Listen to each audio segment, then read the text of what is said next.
If you like money, no, if you love money, you're going to want to listen to this. I'm here today with Mike Sena, CFP. He's joining me, Darin Hunter, and we're going to talk a little bit about first-time home buyers. We're going to talk about some of the different tools out there that are affecting the real estate market. And so that way you're not just hearing from me, the mortgage hunter, you're actually hearing from a financial planner who's going to give his expert opinion and expert advice on some of the things we speak about. So, Mike, first and foremost, let's just go ahead and talk first thing about first-time home buyers.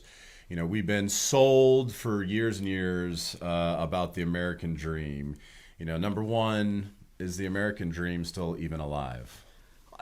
It absolutely is. And we can go all day on some of this stuff, but we've worked over millennia to figure out the best way to have the best life. And home ownership is part of that. It solidifies a family. It anchors you to a degree. It gives you a sense of purpose, a sense of ownership. And I think it's very much a part of where we are. And I think the American dream is very much alive and well, and we need to continue pursuing it. I love that. Thank you for that. I appreciate it. So, but it's not for everybody, is it? No, it's not. I'm renting right now. I'm in a place I didn't plan on being there very long, but so much of what goes into home ownership or any kind of investment, the first thing you want to think about is, what is my time horizon? Am I going to be here for a year or two, or am I going to be here 5 or so years? Now, of course, we've all seen in the last 3 or 4 years, there's always the unexpected. But generally speaking, if you have a time horizon of 5 to 7 years, I think it makes perfect sense to buy a home and ride whatever the market does. The longer that you're in your home, the better off you're going to be. We all go through periods of ups and downs economically and personally. There's never any ever escalating straight line to nirvana. It's always a bit of a mess, but you do the best you can. Sure. Start with what's your time horizon, and then figure out what's really a reasonable budget, a good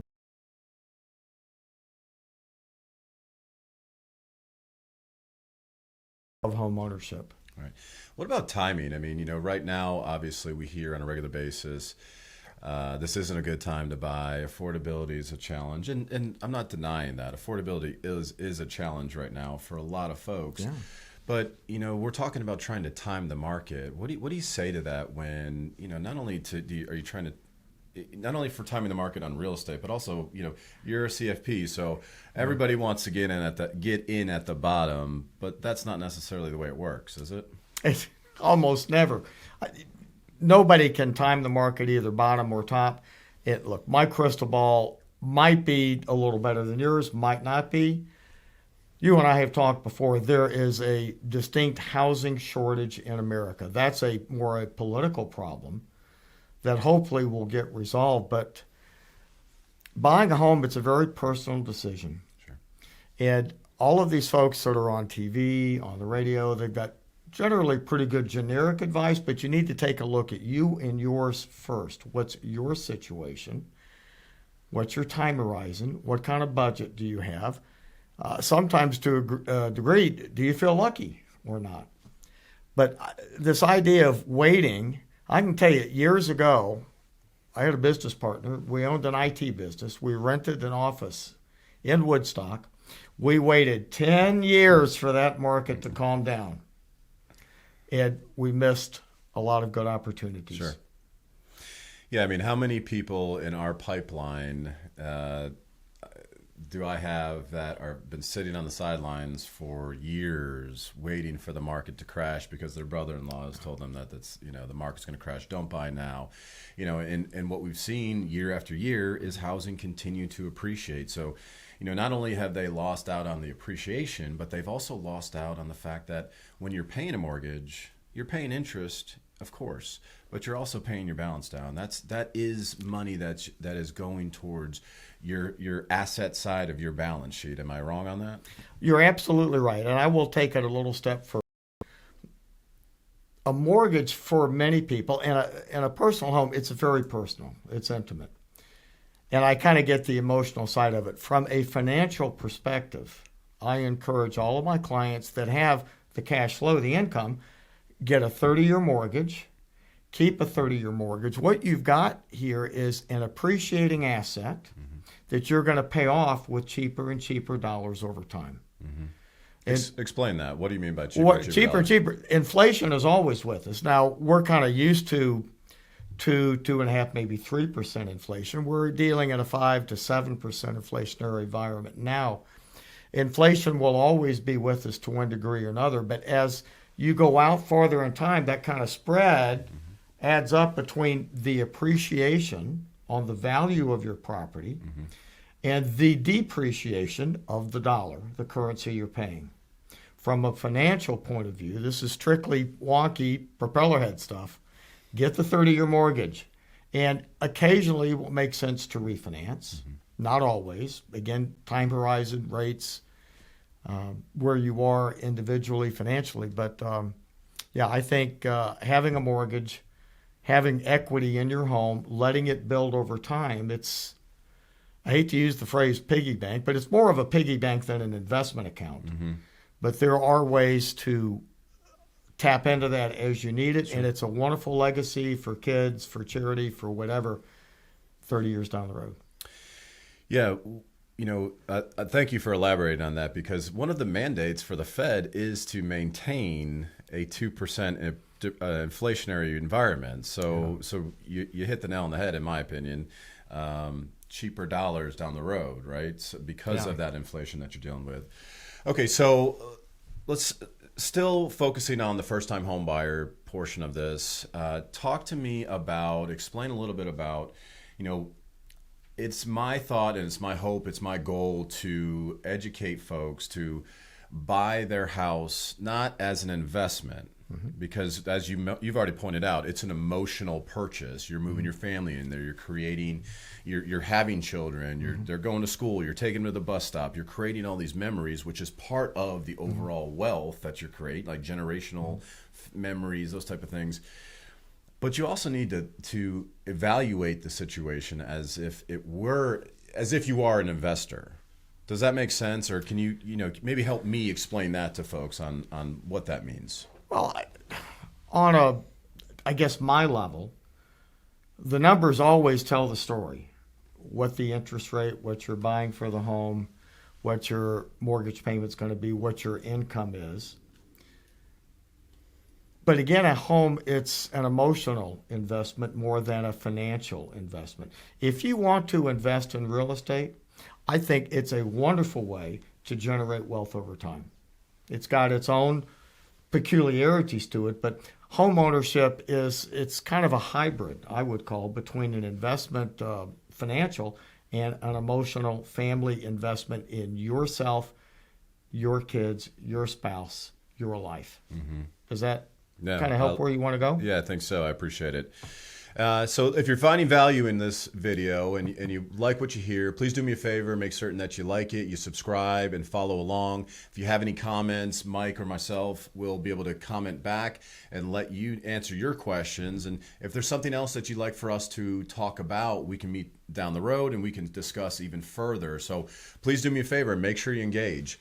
Okay, Mike, let's flip the gears a little bit, or flip the switch a little bit. So we've got now, there's, maybe not switching because we're talking about investments, but, there's a lot of folks talking about self-directed IRAs, all these self-directed retirement funds that folks have.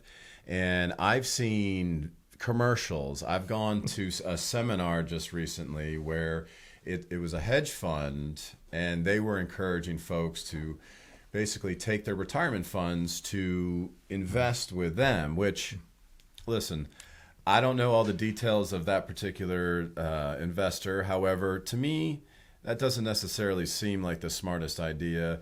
What are your thoughts on that? What does it mean by self-directed? Can you elaborate a little bit and educate us on what that all means?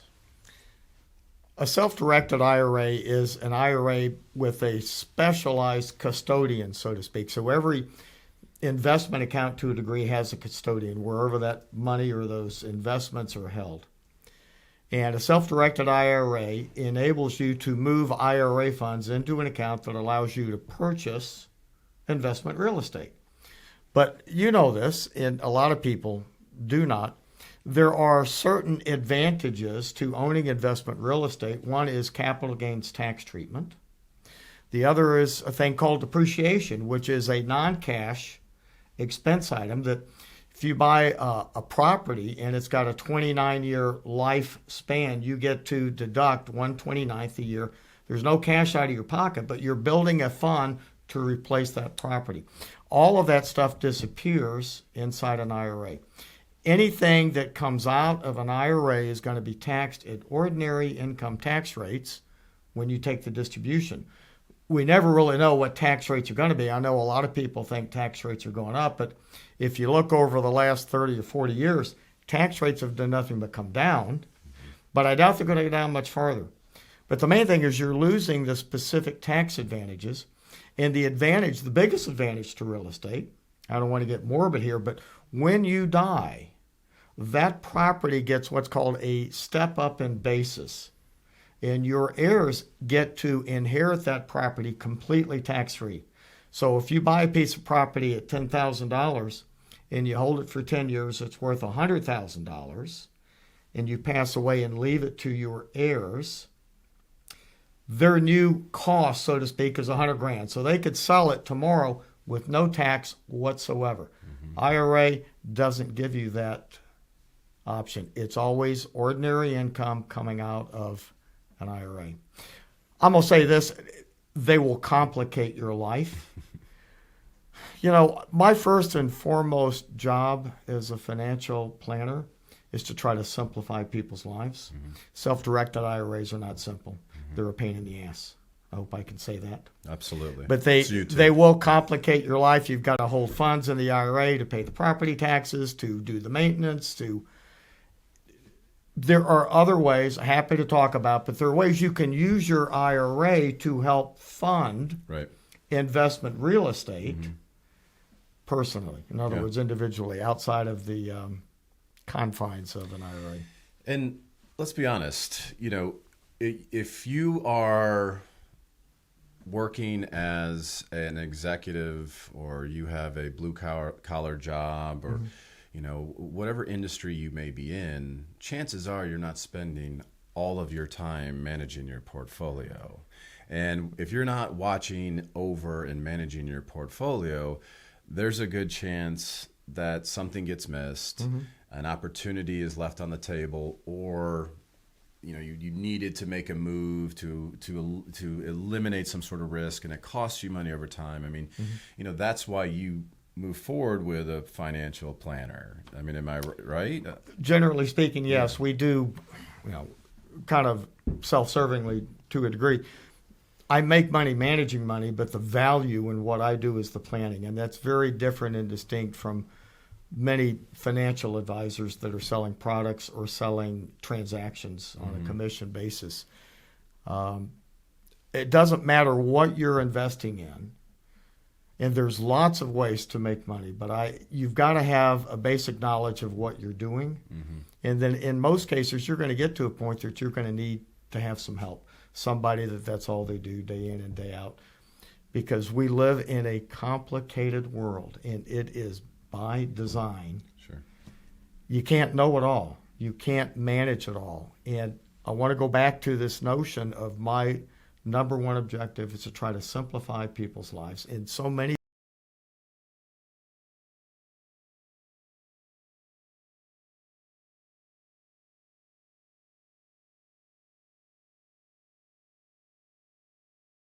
family, kids, dogs, cats, whatever it might be, that's your haven away from all of the chaos and nonsense that takes place on planet Earth these days. Right. Darin Hunter here with Mike Sena, CFP. If you like what you hear, please do me a favor, like, subscribe, follow along. All right, Mike, so right now, you know, we've seen the Federal Reserve increase interest rates, overnight lending rates, you know, fastest than we've ever seen in history, right? So now, even though that particular rate does not directly affect my credit card payment, it correlates very closely. So as we've seen the overnight rate go up, we've seen prime go up. We've seen our, any interest rates across the board go up. What do you say to folks right now that are carrying credit card debt? How do you help them plan to eliminate that credit card debt? What are some of the options that are out there? What does a CFP tell somebody that's carrying a fairly significant amount of credit card debt? Generally speaking, people that carry a significant amount of credit card debt, one of the first questions I ask, is this situational or behavioral? Is this a pattern? There are people out there, I don't know how to help them. I don't know how to fix them. They are hardwired. Money just burns a hole in their pocket. There's not a lot I can do. Bluntly, if you're carrying too much debt, you have to get to a place where you are more comfortable with the change and lifestyle than you are where you're at. You've got to want something different more than what you have. There are a number of programs and products out there. You can do consolidation loans. You can take money out of your home. You can do a number of ways to alleviate the stress and the burden of high interest credit card debt. But if you're not addressing the underlying cause, you're going to make things worse for you. And I think to a degree, some people, they just have to go through it and knuckle down, do a budget. Digressing a bit, I think the two most dreaded words in the English language, maybe the American language, is budget and behavior. I try to flip those a little bit. A budget's nothing more than a goal. It's an objective, something that you're trying to achieve. Get a budget. I also do kind of a priorities worksheet where I get people to list out their top 4 or 5 or 6 things in life. And if you can narrow down the priorities, this is what's most important to me. Yeah. This is second. This is third. If you can get down to 3 priorities, I find most everything else falls into place. Another terrific tactic is what I call a spending journal. And it's just a little journal. And you write down every expense, every piece of gum, every mortgage payment, You can't address a problem until you figure out where the problem's going. Right. So tell me about the significance of writing it down versus, I opened up my bank account and I see all the transactions. Like, why is it important to write it down? Oh, you're a man after my own means and heart. There is a significant connection between your brain, the end of your hand, a pencil and paper. You can type all you want, but when you write that down, it's like Moses and the tablets in your brain. It solidifies this objective. Again, this is all about objectives that you're trying to achieve. When you write it down, it makes it much more powerful and easier for you to adapt to change. Let me say this too. You and I had this conversation a month or so ago. You phrased the question in such a way. The clients that I work with not only already do so, but they are quite happy to live on less than you make. And if there's any advice that I can give to anyone, whether you got credit card debt or mortgage, whatever it might be, you have to be happy spending less than you make. You've got to be happy with that. And being able to invest the difference, and you can invest it in a number of different places. You can help with that. I can help with that. There are plenty of solid professionals that will help you figure out the best way to do with your money rather than selling you a product or a transaction. All right, Mike. So right now, I'm seeing a lot of folks come in. We just talked about credit card debt. We talked about budgeting. I'm seeing a lot of folks come in and talk about cash out refinancing. It is absolutely probably going to be, in my opinion, based on where mortgage rates are trending, the amount of value, the amount of equity that we've seen over the last several years, we're in that golden era of people with home equity. They've got more home equity than they've ever had before. So, but they're also sitting at interest rates that are incredibly low.